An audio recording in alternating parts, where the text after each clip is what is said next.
नमस्कार, मैं राजन शर्मा आपके समक्ष आज प्रस्तुत हूँ एक बहुत ही नए आइडिया के साथ, नए विचार के साथ, जिसको कि हमें इस कोरोना पैंडमिक से एक लेसन के रूप में लेकर और इससे जुड़ी जितनी भी समस्याएं हैं उनसे लेसन लेकर निचोड़ रूप में, जिस्ट रूप में इम्प्लीमेंट करना है।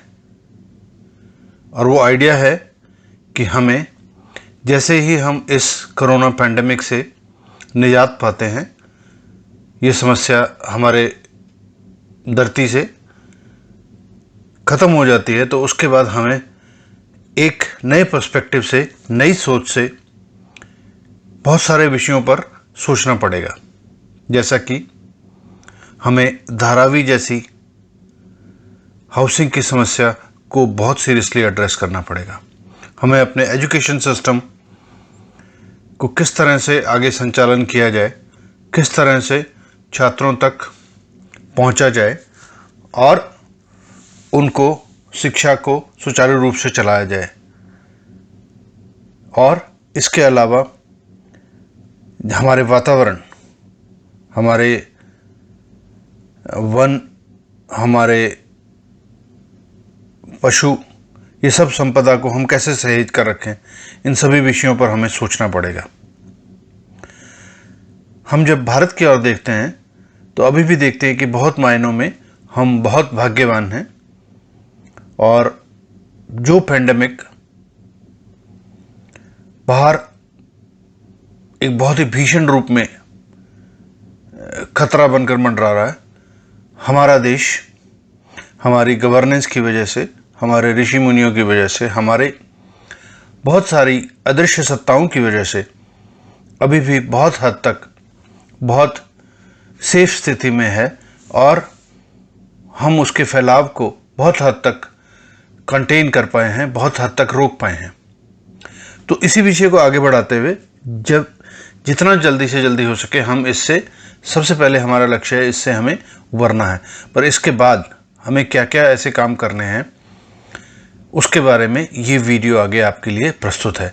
इसमें सबसे पहले मैं आपसे डिस्कस करना चाहूँगा कि I am going to talk about blissfulness index. ये ब्लिसफुलनेस इंडेक्स हमारे या इंटरनेशनल लेवल पर, राष्ट्रीय या अंतर्राष्ट्रीय लेवल पर कितना लोग आनंदित हैं। I am not talking about happiness, I am talking about blissfulness. उसको किसी तरह से मेजर किया जाए और फिर उसको, उसके कंसेप्ट को लोगों को बताया जाए, ताकि बहुत से ज़्यादा लोग केवल खुश ना रह सकें बल्कि उससे भी आगे की अवस्था में जाएं। उससे आगे की अवस्था है ब्लिसफुलनेस।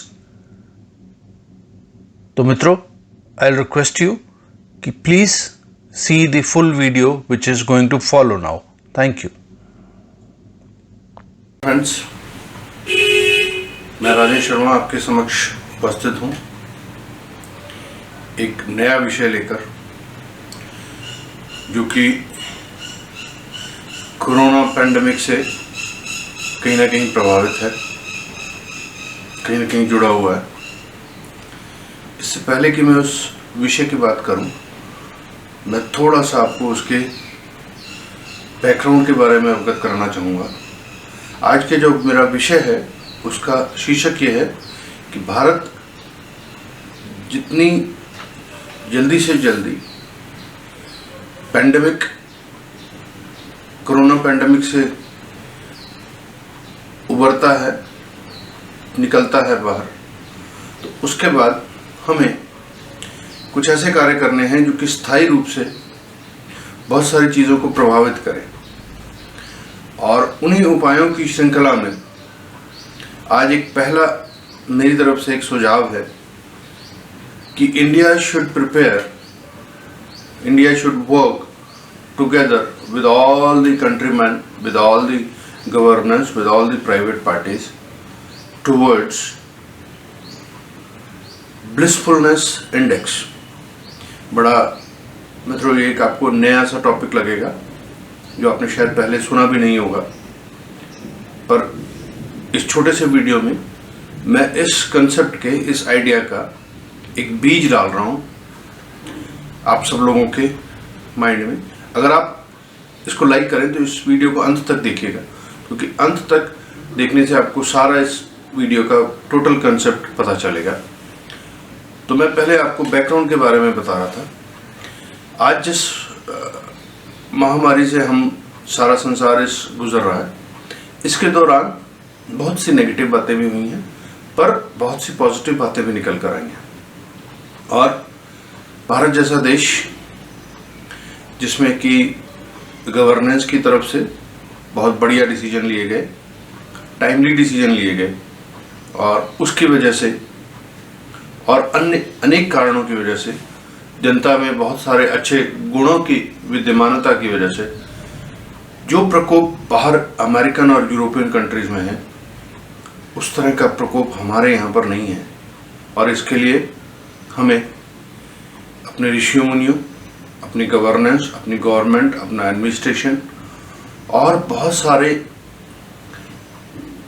ऐसी सत्ताओं को धन्यवाद देना पड़ेगा जो कि शायद सूक्ष्म रूप में तो विद्यमान है, पर हमें सामने नजर नहीं आती।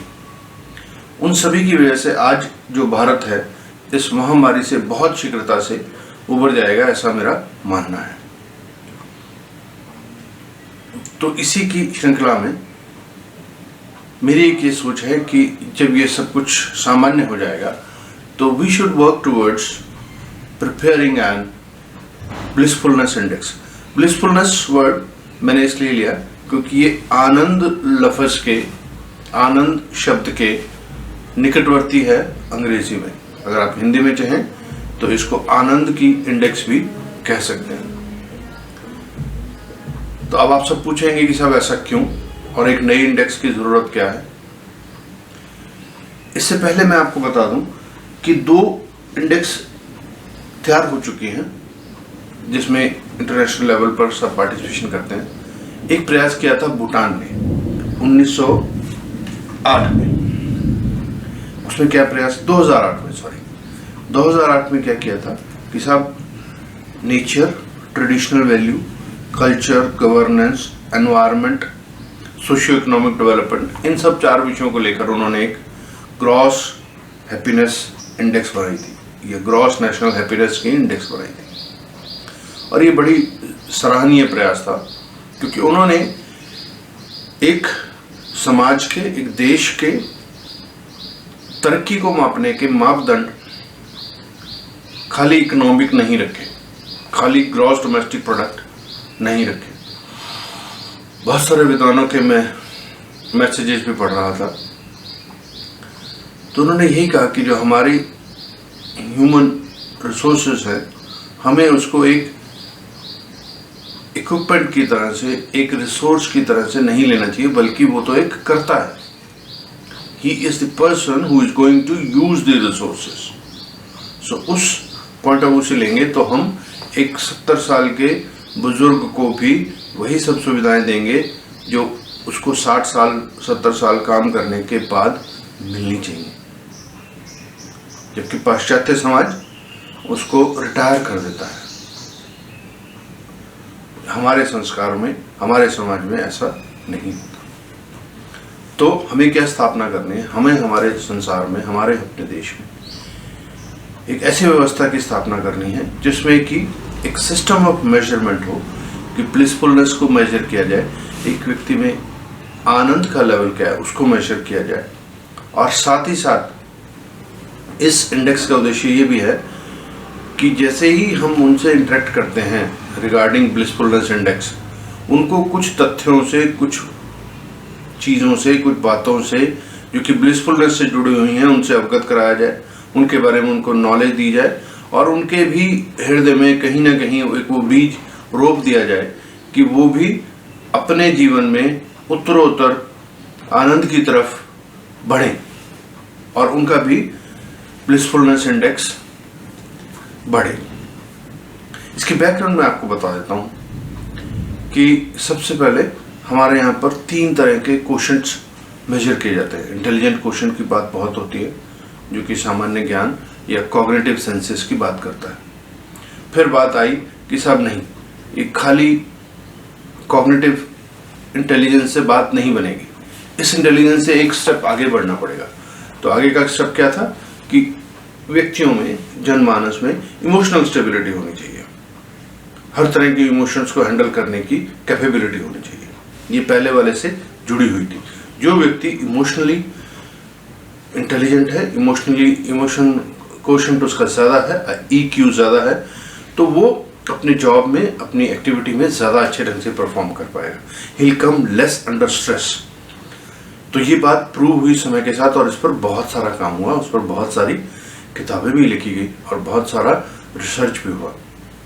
अब धीरे धीरे एक रिसर्च और एक्टिविटी में बढ़ रहा है जो कि इन दोनों से रिलेटेड है।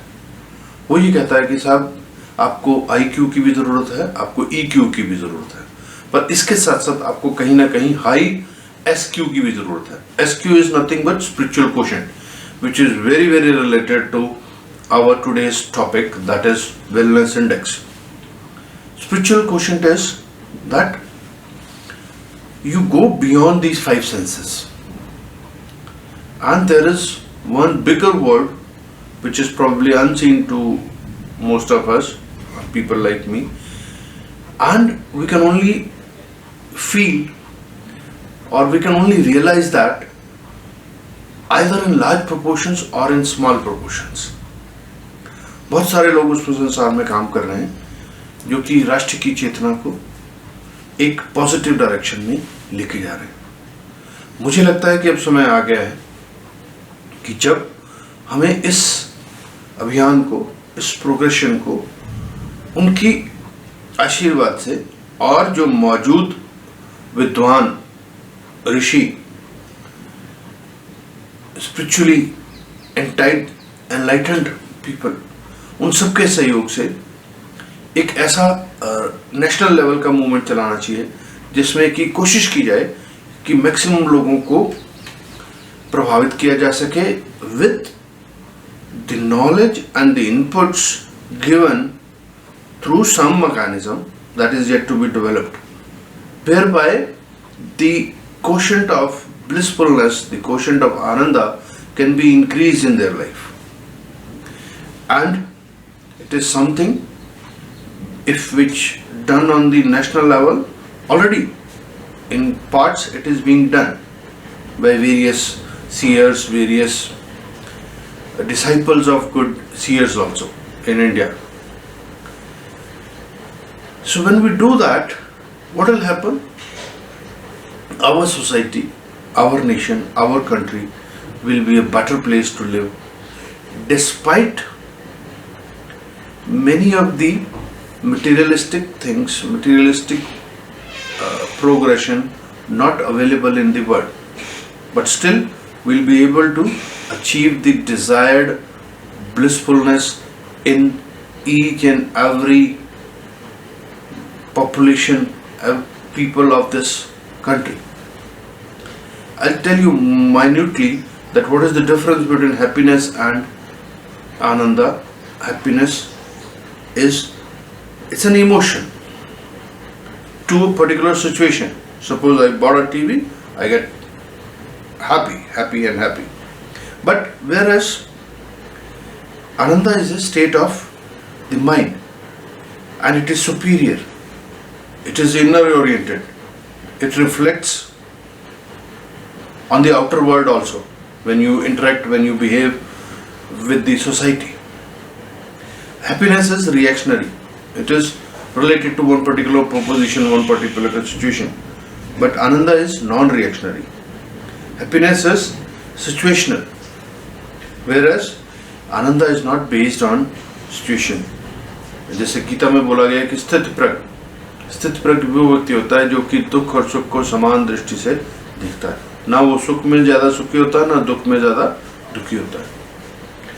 Excited state of mind is with the happiness, but ananda is a general, continuous, persistent state of mind within a human being. So now you have to decide whether you want to go towards only happiness or whether you want to go towards blissfulness, towards ananda. I have interacted with many people. I've seen even online, offline, many people. I've heard about their lives. और उनके व्यवहार को देखकर, उनके बारे में बातों को जानकर मुझे ये बड़े क्लियर ढंग से है कि सर ये वो लोग हैं जो कि सारा समय एक आनंद की गंगा में, आनंद के समुद्र में रमन करते हैं. Why not spread it more aggressively? Why not sow the seeds of this blissfulness in a united way and on the national scale, so that our society can be a better place to live in. This is just an introductory video. I'll come up with more facts and figures and probably the more ideas which can emerge after the corona pandemic is over in India. We can do many such things which will probably immune us from various pandemics as compared to the world as such. And yes, if the world is going to take this idea, there should not be any issue. It's for everybody's well-being. Sarve bhavantu sukhina, sarve bhavantu niramaya. So with this, friends, I'll just request you, if you like this, please comment, like, share and subscribe to the channel.